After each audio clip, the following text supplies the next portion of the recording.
Trev, when you look back at your career at Preston, predominantly as a batter, and were you always an opening batter?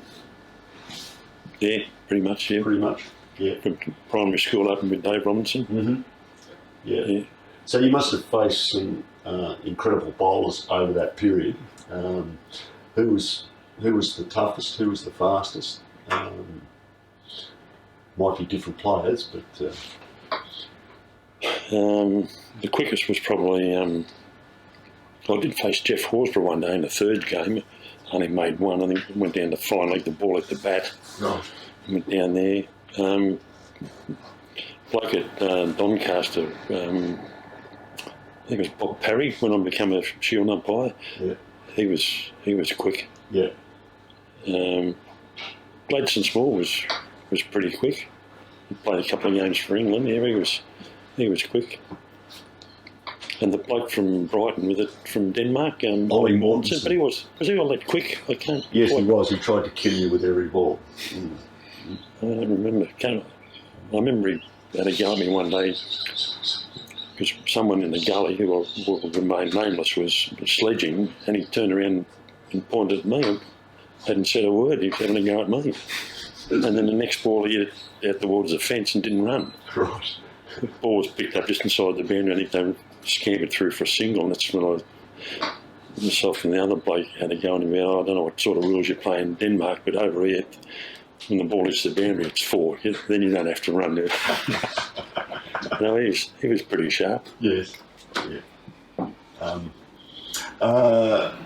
What's your most memorable game as an opener? Can't remember. Oh, probably the game against a one-day game against Sunshine. Mm-hmm. When we rolled them for I think 35. I think Scratch ran through and we got about a 6 for. Right.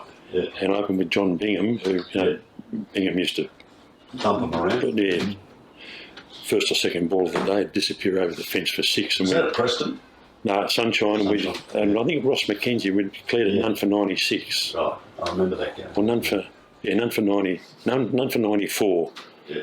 And Bingo was 48 and I was 42. I thought, I've kept pace with Bingo. That's not bad for me. Yes, yeah.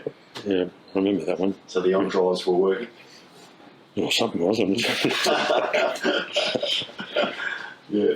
Who did you enjoy playing against? Oh, probably Brunswick, I suppose. Yeah.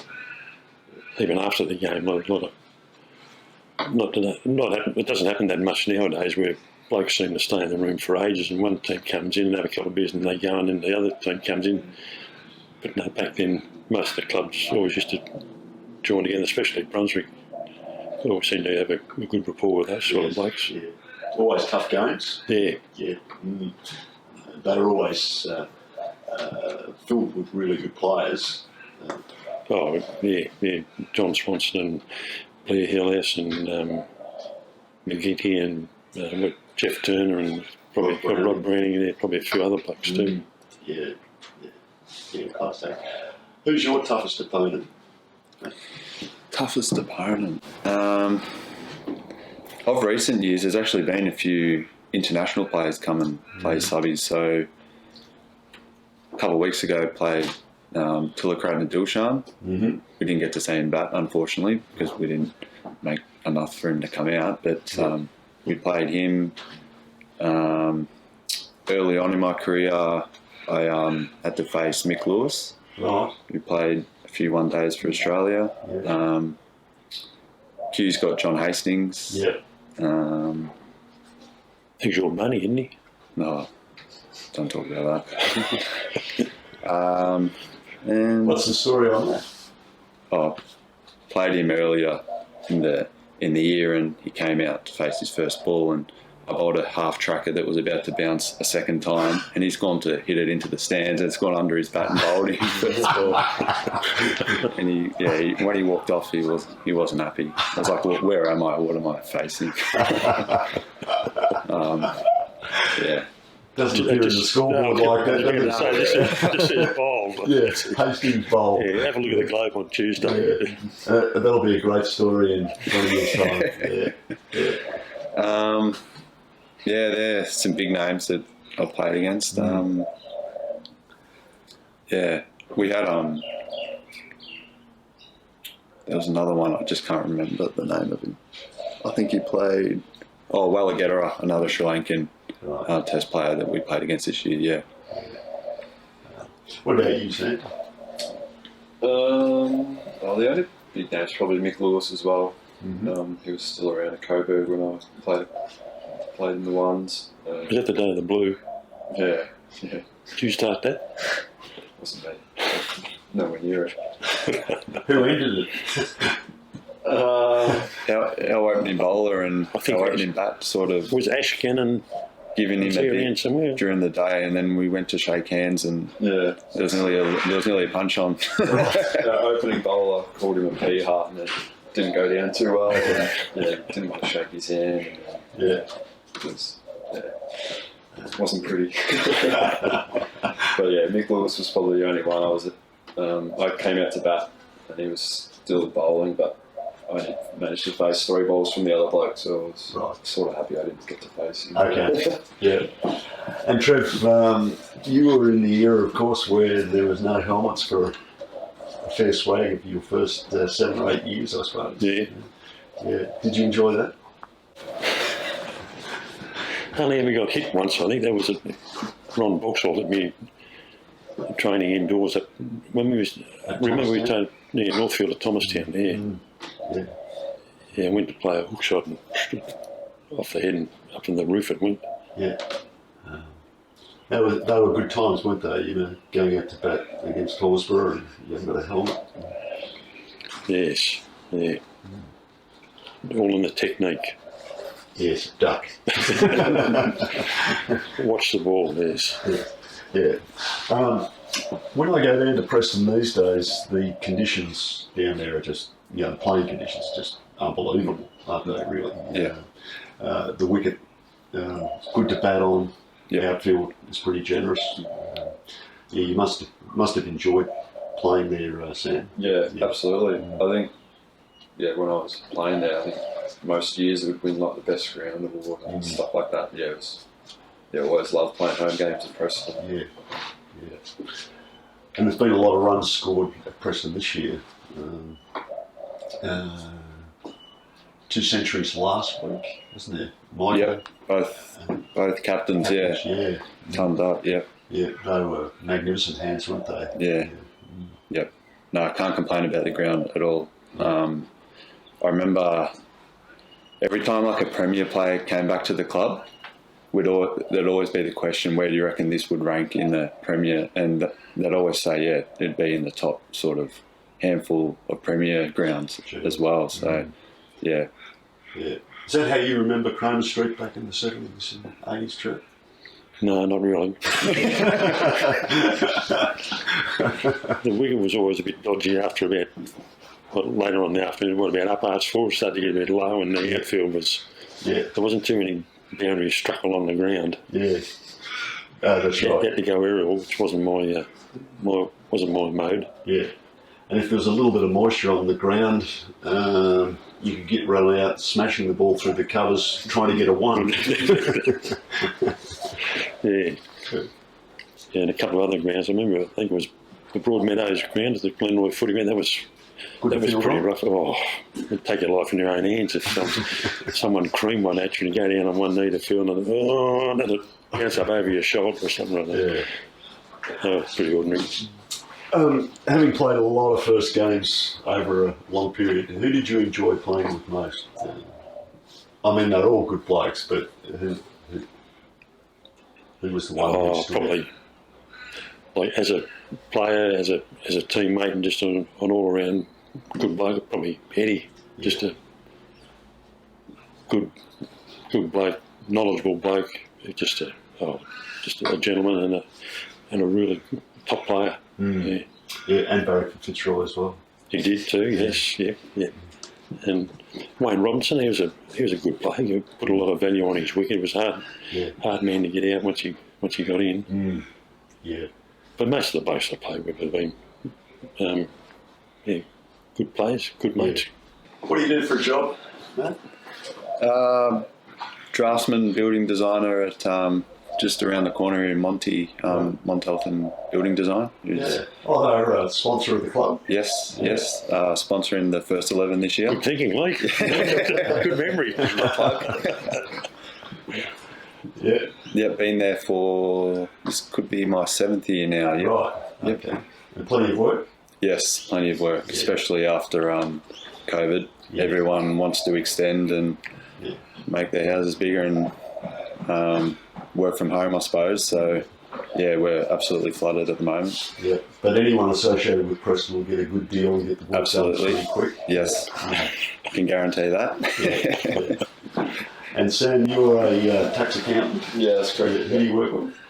Mutual Trust, they're called. Right. Yeah, based in the city. Yeah. But haven't been there for a couple of years now. Still based at home. Yeah. Hoping to get back into the office at the end of this month. But Yeah. been there for just over 7 years, I think. Okay. Yeah. And what do you specialise in that area? We look after sort of high net wealth sort of family offices and stuff like that. So, Yeah. So again, anyone associated with Preston, you can look after our dodgy tax. yeah, I'll do my best. I'd say that. We'll have to cut that one out, mate. And Trev, No, I've stopped working. you've stopped working, but let's go back to British United Machinery. Machinery, yes. Yes. BUSMC, Yeah, in Fitzroy. You started off there in the office. yeah, and finished in the office. I didn't get much further. Yeah. We changed locations about 3 times. Finished up in Plenty Road in Preston, just down from the Rose Shamrock and Thistle, the pub there. Okay. Finished up, Yeah. finished up there, and then got retrenched in 1988, I think. Right. Where did you go after that? AWM Electrical Wholesalers for about 12 months, and then went to Jardine Restaurant Management for a while, Melbourne Storm for a while, and then Bill Mitchell Racing in Caulfield for about 3 or 4 years, and then finished up the last 11 years at the Melbourne Assessment Prison. Right. Okay. That was a bit of an eye-opener. I'll bet. Yeah. Come across any famous people in there you'd like to mention? David Dench, Right. Fred Cook. Freddie. But Freddie was in there under might have been his mother's maiden name. Right. Because I saw this bloke walking up and down the yard, and I thought, geez, he's a dead ringer for Fred Cook. And then, because I used to look after the prisoner shop, and he'd come up to the window to get something, and all his fingers and knuckles, that's got to be Fred Cook. Right. And I punched in his CRN number, and it came up with Fred, or Frederick something or other. I'm sure that's him. And it was. If David Dench, Fred Cook, and a few other. Yeah. And Fred passed away a week or two ago. Yeah. Yeah. So you met a few boys in there that you probably never want to see again? Yeah, there's a few of them. Yeah. And what are you doing in retirement? Not a great deal. Try and play golf twice a week with. When I first retired, I was playing golf 2 days a week with Steve Hillam, Bob Morgan, Graham Mitchell, Gary Moore, and a couple of other blokes. But Morey's done his shoulder. I think Scratch has done his knee. Bob's got troubles with his back and leg, so it's down Steve and I and a couple of his mates from Monty Bowls Club. Right. And what are you playing off?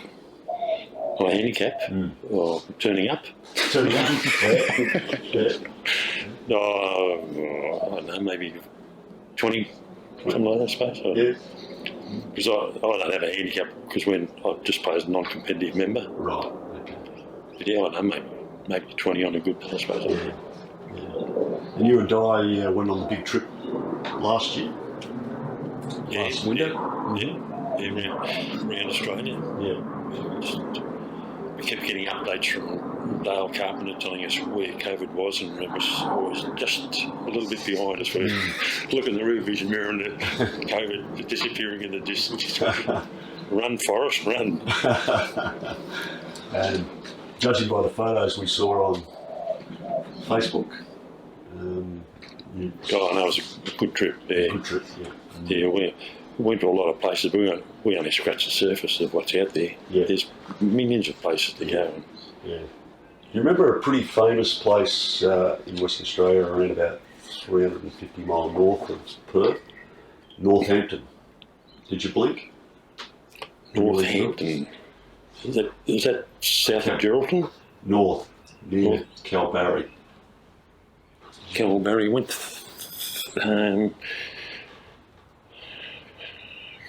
Where's that? About halfway between. Is that on the way to Carnarvon? Yes, yeah, So we stopped at Carnarvon. yeah. You must have blinked as you went through Northampton. Could have done it. Really doesn't ring a bell. Might have been raining that day. It might Might have been raining that day. That's right. Yeah. Well, I come from there, and it's the most famous town in Australia for producing AFL footballers. There's been about 15 or 16 come out of a town where you would blink Really? going through. What's the population? About 250. That's not a bad effort. Mm. Must be all that. Was it wheat? Wheat, yeah. Yeah, the Cripps, Lockyers, Chick, Harry from Geelong. Yeah, right. There's 15 or 16. It's quite an amazing story. So I'm sorry. Sorry, mate. I'll keep that in the memory bank for next time. Northampton. Northampton. Northampton. Yeah, that's good. It sort of does ring a bell because it sounds very English, doesn't it? Northampton. Yeah. Not much there. Well, we're just about at the end of our time. Gents, thank you very much for giving up your Sunday morning. I know you've got to head off to a wedding. Yeah, I got a wedding in the afternoon. Not yours. No, not mine. That's a guess. To your wife with invite. Fantastic. So thank you very much. Hope your career continues to blossom, Matt. Thank you. Thanks for that. And let's hope there's a lot of success around the corner for the club. Yes. Thank you, Trev. No worries, Lee. It's good to see you around the 1860 Club. And I forgot to mention, of course, that you were made a life member in 1985, so that's a long time ago. I'm quite proud of that effort. So you should be, yeah.